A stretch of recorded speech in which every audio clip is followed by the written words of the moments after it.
വയനാട് ദുരന്തത്തിൽ കേന്ദ്രം ഉപജാപക സംഘത്തെ ഉപയോഗിച്ച് കേരളത്തിനെതിരെ പ്രവർത്തിക്കുന്നുവെന്ന മന്ത്രി എം.ബി. രാജേഷ്. സഹായം അനുവദിക്കേണ്ട സമയത്ത് വസ്തുതാവിരുദ്ധമായ കാര്യങ്ങളാണ് ആഭ്യന്തരമന്ത്രി അടക്കം ഉള്ളവർ സംസ്ഥാനത്തിനെതിരെ ഉന്നയിക്കുന്നത് എന്ന് അദ്ദേഹം വിമർശിക്കുന്നു. കേരളത്തിനെതിരെ പറയാൻ ശാസ്ത്രജ്ഞർ ആരും തയ്യാറാകാതിരുന്നതുകൊണ്ട് കേന്ദ്ര വനം മന്ത്രി തന്നെ കേരളത്തിനെതിരെ ആരോപണങ്ങളുമായി എത്തുകയായിരുന്നുവെന്നും എം.ബി. രാജേഷ് ന്യൂസ് 18 Q18 പറഞ്ഞു. ഇപ്പോൾ പറഞ്ഞ പോലെ കേന്ദ്ര സർക്കാരിനെതിരെയുള്ള വിമർശനം വരുമ്പോൾ ഇപ്പോൾ പ്രളയ സമയത്ത് ഹെലികോപ്റ്ററിന്റെ വാടക അടക്കം ചോദിച്ച വിഷയമുണ്ട്. UAE അടക്കമുള്ള രാജ്യങ്ങളുടെ സഹായം നിഷേധിച്ചു. അതൊക്കെ പറയുമ്പോൾ കൂടെ നിന്ന ജനമാണ്. പക്ഷെ ഇത്രയും വലിയ ഇതുവരെ ഇല്ലാത്തൊരു ഡിസാസ്റ്റർ വരുമ്പോൾ കേന്ദ്രം ഉന്നയിക്കുന്ന വിമർശനങ്ങൾ അത് മറ്റൊരു തരത്തിൽ അത് അഡ്രസ്സ് ചെയ്യപ്പെടണം എന്ന് ജനങ്ങൾ വിചാരിക്കുന്നുണ്ടാവില്ലേ? കേന്ദ്രത്തിന്റെ വിമർശനമാണെങ്കിൽ ചർച്ച ചെയ്യാം. പക്ഷെ ഉപജാപത്തിന് എങ്ങനെയാണ് ചർച്ച ചെയ്യാൻ പറ്റുക? എന്താണ് കേന്ദ്രം പറഞ്ഞ രണ്ട് കാര്യമാണ് കേന്ദ്രം പറഞ്ഞത്. ഒന്ന്, അമിത്ഷാ പറഞ്ഞ കാര്യം മുന്നറിയിപ്പ് കൊടുത്തു, കേരളം അവഗണിച്ചു, കള്ളമായിരുന്നു എന്നുള്ളത്. ഞാൻ ഇതുവരെ വസ്തുതാവിരുദ്ധം എന്ന വാക്കേ പറഞ്ഞുള്ളൂ. യഥാർത്ഥത്തിൽ അതിനെ വിശേഷിപ്പിക്കേണ്ടത് എന്താ വിശേഷിപ്പിക്കേണ്ടത്? കാരണം എന്തായിരുന്നു ഫോർകാസ്റ്റ്? എന്തായിരുന്നു IMD തന്ന ഫോർകാസ്റ്റ്?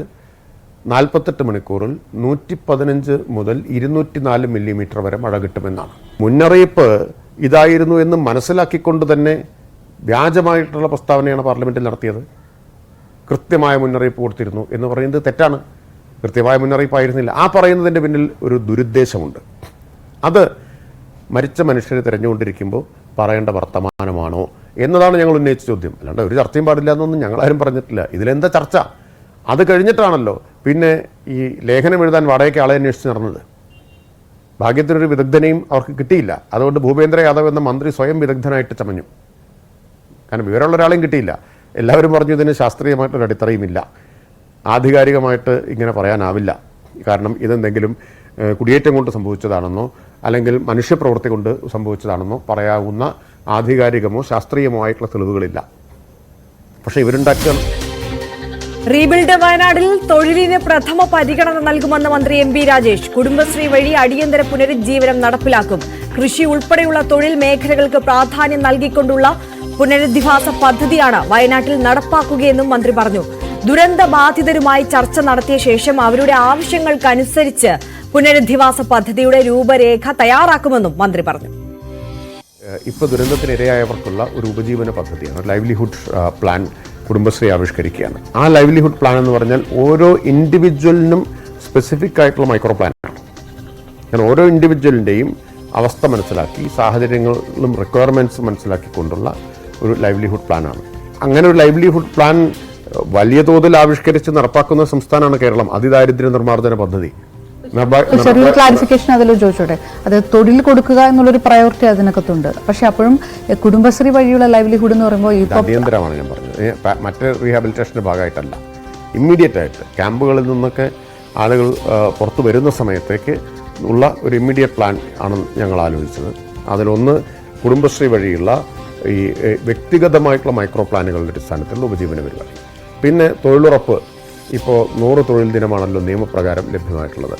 ഈ ഡിസാസ്റ്റർ ബാധിതമായിട്ടുള്ള ഈ പ്രദേശങ്ങളിൽ 180 തൊഴിൽ ദിനങ്ങൾ നൽകാനുള്ള ഒരു നടപടി സർക്കാർ സ്വീകരിച്ചിട്ടുണ്ട്. പുത്തുമലയിലടക്കം പുനരധിവാസ പദ്ധതികളിലുണ്ടായ വീഴ്ചകൾ പരിശോധിക്കുമെന്ന് മന്ത്രി എം.ബി. രാജേഷ്.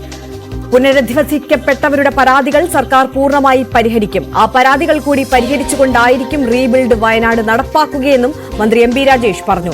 ഉദ്യോഗസ്ഥ തലത്തിൽ അഴിമതി തുടച്ചു നീക്കാനും പുനരധിവാസ പദ്ധതികളിൽ തുടർ മോണിറ്ററിംഗ് ഉണ്ടോ എന്ന് ഉറപ്പുവരുത്താനും ഉന്നത തലത്തിൽ ഇടപെടൽ ഉണ്ടാകുമെന്നും മന്ത്രി പറഞ്ഞു. ഇങ്ങനെയുള്ള ചില പുനരധിവാസ പദ്ധതികൾ വരുമ്പോൾ ഒരു തുടർ മോണിറ്ററിംഗ് അവിടെ ഫെയിൽ ആകുന്നുണ്ട് എന്ന് അതിന്റെ ഈ പറഞ്ഞ പരിമിതികളോ പരാതികളോ എല്ലാം കൂടി പരിഗണിച്ചുകൊണ്ടായിരിക്കും അത് ആവർത്തിക്കാത്ത തരത്തിൽ പഴുതടച്ചായിരിക്കും നടപ്പാക്കുക. നമ്മൾ ഓരോ അനുഭവത്തിൽ നിന്നും അതിൻ്റെ കുറവുകളിൽ നിന്നും പഠിച്ച് അത് തിരുത്തിക്കൊണ്ടല്ലേ അടുത്ത് ചെയ്യാം. ആ പഴയ പുനരധിവാസ പദ്ധതികളിലുള്ള പരാതികൾ പരിഹരിക്കാൻ സർക്കാരിന്റെ ഭാഗത്തുനിന്ന് എന്തെങ്കിലും ഒരു ഇനിഷ്യേറ്റീവ് ഉണ്ടാവുമോ? അത്തരത്തിലുള്ള പരാതികൾ കൂടി കൂട്ടത്തിൽ ഗൗരവമായിട്ട് പരിഗണിക്കേണ്ടതുണ്ടെങ്കിൽ തീർച്ചയായിട്ടും പരിഗണിക്കും. കേരളത്തിന് തനതായ കാലാവസ്ഥാ മുന്നറിയിപ്പ് സംവിധാനം നടപ്പാക്കുമെന്നും മന്ത്രി എം.ബി. രാജേഷ് പറഞ്ഞു. കുസാറ്റ് അടക്കമുള്ളവയുടെ പങ്കാളിത്തം ഉറപ്പുവരുത്തിക്കൊണ്ടാണ് AI കാലാവസ്ഥാ മുന്നറിയിപ്പ് സംവിധാനത്തിലേക്ക് കടക്കാൻ കേരളം ആലോചിക്കുന്നതെന്നും മന്ത്രി പറഞ്ഞു. ഇപ്പം നമ്മൾ പ്രധാനമായിട്ട് ആശ്രയിക്കുന്നത് IMD-യെയും അതുപോലെ തന്നെ നമ്മുടെ ജിയോളജിക്കൽ സർവേ ഓഫ് ഇന്ത്യ ഇവരൊക്കെ തരുന്ന മുന്നറിയിപ്പുകളെയാണ്. അതിന് പുറമെ നമുക്ക് പ്രാദേശികമായിട്ട് തന്നെ ഇത്തരം മുന്നറിയിപ്പുകൾ ലഭിക്കാൻ പറ്റുന്ന അല്ലെങ്കിൽ കിട്ടുന്ന വിവരങ്ങളെ ഡൗൺ സ്കെയിൽ ചെയ്ത് പ്രാദേശികമായിട്ട് ഉപയോഗിക്കാൻ പറ്റുന്ന തരത്തിലുള്ള സംവിധാനങ്ങൾ ഉണ്ടാവേണ്ടതുണ്ട്. നമ്മുടെ ഇവിടെ തന്നെയുള്ള സർവകലാശാലകൾ, ശാസ്ത്ര ഗവേഷണ സ്ഥാപനങ്ങൾ അവരുടെയൊക്കെ അറിവിനെയും വൈദഗ്ധ്യത്തെയും ഗവേഷണങ്ങളെയും ഒക്കെ എങ്ങനെ ഇതിന് ഉപയോഗിക്കാം തുടങ്ങിയ കാര്യങ്ങൾ തീർച്ചയായിട്ടും കേരളത്തിന് ഭാവിയിൽ ആലോചിക്കേണ്ടി വരും. ഭാവിയിലല്ല, ഇപ്പോൾ തന്നെ ആലോചിക്കേണ്ടി വരും. ഇപ്പോൾ ക്യുസാറ്റൊക്കെ പോലുള്ള സർവകലാശാലകളുണ്ട്, ധാരാളം ഗവേഷണ സ്ഥാപനങ്ങളുണ്ട്. അപ്പോൾ അവരുടെ ഈ വൈദഗ്ധ്യം, ഗവേഷണം ഇതെല്ലാം നമുക്ക് എങ്ങനെ ഉപയോഗപ്പെടുത്താം? ഗവൺമെൻറ്റിൻ്റെ പരിഗണനയിൽ കാര്യങ്ങളെല്ലാം ഉണ്ടെന്ന് മുഖ്യമന്ത്രി ഇതിനകം തന്നെ വ്യക്തമാക്കി കഴിഞ്ഞിട്ടുള്ള കാര്യങ്ങളാണ്. കേരളത്തിന്റെ കാലാവസ്ഥാ മാറ്റം പരിഗണിച്ചുള്ള നയരൂപീകരണം സർക്കാരിന്റെ മനസ്സിലുണ്ടെന്നും മന്ത്രി എം.ബി. രാജേഷ് കൂട്ടിച്ചേർത്തു.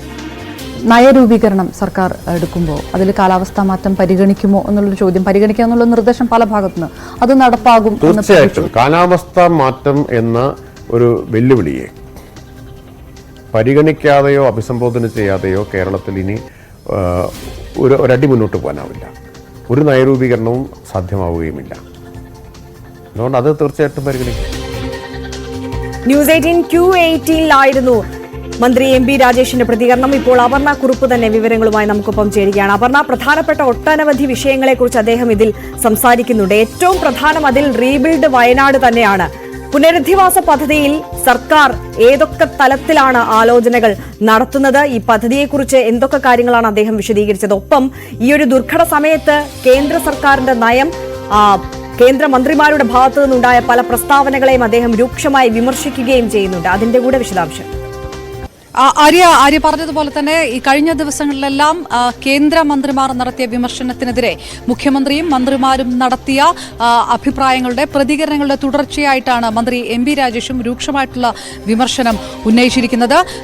സഹായിക്കേണ്ട സമയത്ത് കേന്ദ്രം സംസ്ഥാനത്തെ ദ്രോഹിക്കുകയാണ് എന്നുള്ള രൂക്ഷമായിട്ടുള്ളൊരു വിമർശനം മന്ത്രിയുടെ ഭാഗത്ത് നിന്ന് വരുന്നു. ആഭ്യന്തരമന്ത്രി പറഞ്ഞത് കള്ളമാണ്, തെറ്റായിട്ടുള്ള വസ്തുതാവിരുദ്ധമായിട്ട് കാര്യമാണ്, മുന്നറിയിപ്പ് നൽകി എന്നതടക്കമുള്ള കാര്യം. അതിനുശേഷം ഒരു ഉപജാപക സംഘത്തെ വിനിയോഗിച്ചുകൊണ്ട് കേരളത്തിനെതിരെ ശാസ്ത്ര ലേഖനങ്ങൾ എഴുതാനുള്ള നീക്കത്തിലേക്ക് കേന്ദ്രം കടന്നു. പക്ഷേ ശാസ്ത്രജ്ഞരാരും അതിന് തയ്യാറായില്ല. അതുകൊണ്ട് നേരിട്ട് വനമന്ത്രി ഭൂപേന്ദ്ര യാദവ് തന്നെ വന്ന് സംസ്ഥാനത്തിന് കുറ്റം പറയുകയായിരുന്നു. അങ്ങനെ ഒരു നീക്കം ഇപ്പോഴും കേന്ദ്രത്തിന്റെ ഭാഗത്ത് നിന്ന് നടക്കുകയാണ്. കൃത്യമായിട്ടുള്ള സഹായം കേരളത്തിന് ലഭിക്കുന്നുണ്ടോ, അതെങ്ങനെയാണ് ഒരു പുനരധിവാസ പദ്ധതിയിലേക്ക് കടക്കുക എന്ന് ചിന്തിക്കേണ്ട സമയത്ത് കേന്ദ്രം ആ രീതിയിലുള്ള ഒരു കോക്കസിനെ ഉപയോഗിച്ചുകൊണ്ട് സംസ്ഥാനത്തിനെ ദ്രോഹിക്കുകയാണ് എന്നുള്ള വളരെ രൂക്ഷമായിട്ടുള്ള ഒരു വിമർശനം മന്ത്രിയുടെ ഭാഗത്തുനിന്നുണ്ട്. അപ്പോഴും മുഖ്യമന്ത്രി അടക്കം പറഞ്ഞതുപോലെ കേരളം പുനരധിവാസ പദ്ധതികളിലേക്ക് കടക്കുന്നു. അപ്പോൾ പുനരധിവാസവുമായി ബന്ധപ്പെട്ട് ഉയർന്നു വരുന്ന പല നിർദ്ദേശങ്ങളുമുണ്ട്. പ്രതിപക്ഷത്തിന്റെ ഭാഗത്തുനിന്നടക്കം വന്നിരിക്കുന്നത് കസ്റ്റമൈസ്ഡ് പാക്കേജ് വേണം, 400-ലേറെ കുടുംബങ്ങൾ, ഓരോ കുടുംബത്തെയും പ്രത്യേകമായി പരിഗണിക്കേണ്ട കാര്യമുണ്ട് എന്ന് പറയുമ്പോൾ അതനുസരിച്ച് തന്നെയാണ് ഒരു പാക്കേജ് നടപ്പാക്കാൻ പോകുന്നത്. റീബിൽഡ് വയനാട് എന്ന് പറയുന്ന ഒരു ടൗൺഷിപ്പ് സർക്കാർ വിഭാവനം ചെയ്യുന്നത് എന്ന് മന്ത്രി പറയുന്നു. അതിൽ ഏറ്റവും പ്രധാനം, നമ്മൾ ഇതുവരെ ഒക്കെ പുനരധിവാസ പദ്ധതികളിൽ ആദ്യ പരിഗണന പാർപ്പിടം എന്ന രീതിയിലാണ് കൊടുത്തിരുന്നതെങ്കിൽ അത് വളരെ ജനറലൈസ് ചെയ്താണ് പറഞ്ഞിരുന്നെങ്കിൽ അതിനപ്പുറത്തേക്ക് തൊഴിലിന് പ്രഥമ പരിഗണന നൽകുകയാണ് ഇത്തവണത്തെ പുനരധിവാസ പദ്ധതിയിലെന്ന് മന്ത്രി പറയുന്നു. അതായത് അടിയന്തരമായിട്ട് ഇമ്മീഡിയറ്റ് തൊഴിൽ നൽകും. ദുരിതാശ്വാസ ക്യാമ്പുകളിൽ ഉള്ളവർക്ക് നേരിട്ട് തൊഴിൽ നൽകുന്ന ഒരു പുനരുജ്ജീവന പദ്ധതിയിലേക്ക് കുടുംബശ്രീയുടെ ഇനിഷ്യേറ്റീവിൽ കടക്കുകയാണ്. അതൊരു താൽക്കാലിക പദ്ധതിയാണ്. കൃഷിയടക്കമുള്ള കാര്യങ്ങൾ അതിനകത്തുണ്ട്. അതായത് മേഖല തിരിച്ചുകൊണ്ട്, താല്പര്യം തിരിച്ചുകൊണ്ട് എല്ലാവർക്കും, പറ്റാവുന്ന എല്ലാവർക്കും അടിയന്തരമായിട്ട് തൊഴിൽ നൽകുക എന്നൊരു കാര്യം സർക്കാർ നടപ്പിലാക്കാൻ പോകുന്നു. അതിനുശേഷം ശാശ്വതമായിട്ടുള്ള പുനരധിവാസ പദ്ധതിയിലേക്ക് വരുമ്പോൾ അതിന് ബാക്കി കാര്യങ്ങൾ ചിന്തിക്കും, അത് നടപ്പാക്കും. ഓരോ ദുരന്തബാധിതരെയും നേരിട്ട് കണ്ടുകൊണ്ട്, ഈ കുടുംബങ്ങളിലുള്ള എല്ലാവരെയും നേരിട്ട് കണ്ടുകൊണ്ട് അതിനനുസരിച്ചിട്ടുള്ള ഒരു പദ്ധതിയിലേക്കാണ് സർക്കാർ കടക്കുക എന്ന് പറയുന്നു. അപ്പോൾ പലതരത്തിലുള്ള പരാതികൾ പുത്തുമലയിലടക്കം കവളപ്പാറയിലടക്കം പുനരധിവാസ പദ്ധതികളിലെല്ലാം ഉയർന്നതാണ്. ആ പരാതികളെല്ലാം പരിശോധിക്കാൻ ഒരു റീമോണിറ്ററിംഗ് സംവിധാനത്തിലേക്ക് സർക്കാർ കടക്കുമെന്ന് പറയുന്നത് വലിയ ആശ്വാസകരമായ കാര്യമാണ്. ആ കുടുംബങ്ങളെല്ലാം സംബന്ധിച്ചിടത്തോളം നമുക്ക് തന്നെ അറിയാം, നമ്മളടക്കം റിപ്പോർട്ട് ചെയ്തതാണ്, വർഷങ്ങളായിട്ട് പരിഹരിക്കാതെ കിടക്കുന്ന വിഷയങ്ങളുണ്ട്, അവരുടെ വീടുകളുടെ ചോർച്ചയടക്കമുള്ള കാര്യങ്ങളുണ്ട്. ഇത്തരം വിഷയങ്ങൾ പരിഹരിക്കാൻ ഇനിയുള്ള പുനരധിവാസ പദ്ധതികളിൽ ഒരു തുടർ മോണിറ്ററിംഗ് നടത്താനുള്ള കാര്യങ്ങൾ അത് ഉദ്യോഗസ്ഥ തലത്തിൽ ചീഫ് സെക്രട്ടറിയുടെ മേൽനോട്ടത്തിൽ തന്നെയുള്ള അങ്ങനെ ഒരു തലത്തിൽ അത് നടപ്പാക്കും എന്ന് പറയുന്നു. ഒപ്പം ഇനി എല്ലാ പരിസ്ഥിതി വിദഗ്ധരും അല്ലെങ്കിൽ ശാസ്ത്രജ്ഞരും എല്ലാം ആശങ്കപ്പെടുന്നത് പോലെ ഇനി ഏത് തരത്തിലാണ് ഒരു കാലാവസ്ഥ അത്രയും വൾണറബിൾ ആയിട്ടുള്ള കേരളത്തിന്റെ കാലാവസ്ഥയെ പരിഗണിച്ചുകൊണ്ടുള്ള ഒരു നയരൂപീകരണത്തിലേക്ക് സർക്കാർ കടക്കുകയാണ് എന്ന് മന്ത്രി പറയുന്നു. പക്ഷേ കഴിഞ്ഞ തവണ മന്ത്രി പറഞ്ഞ പോലെ IMDയുടെയും ജിയോളജിക്കൽ സർവേയുടെയും മുന്നറിയിപ്പുകൾ പാളി എന്നുള്ളൊരു ആരോപണം സംസ്ഥാന സർക്കാരിന്റെ ഭാഗത്തുനിന്നുണ്ട്. അപ്പോൾ ഇനി അതിൽ കൂടുതൽ ആശ്രയിക്കാതെ ക്യുസാറ്റ് അടക്കമുള്ള നമ്മുടെ സ്ഥാപനങ്ങളുടെ പങ്കാളിത്തം ഉറപ്പുവരുത്തിക്കൊണ്ടുള്ള ഒരു മുന്നറിയിപ്പ് സംവിധാനം, അത് കേരളം വയനാട് മാത്രമല്ല കേരളം ഒട്ടാകെ കേന്ദ്രീകരിച്ചിട്ടുള്ള ഒരു കാര്യമാണ്. അത് AI സഹായത്തോടുകൂടിയുള്ള ഒരു മുന്നറിയിപ്പ് സംവിധാനത്തിലേക്ക് സംസ്ഥാന സർക്കാർ കടക്കുകയാണ് എന്ന് കൂടി മന്ത്രി MB രാജേഷ് പറഞ്ഞിരിക്കുന്നു. ആര്യ, തീർച്ചയായും അപർണ കുറുപ്പാണ് വിശദാംശങ്ങൾ നൽകിയത്.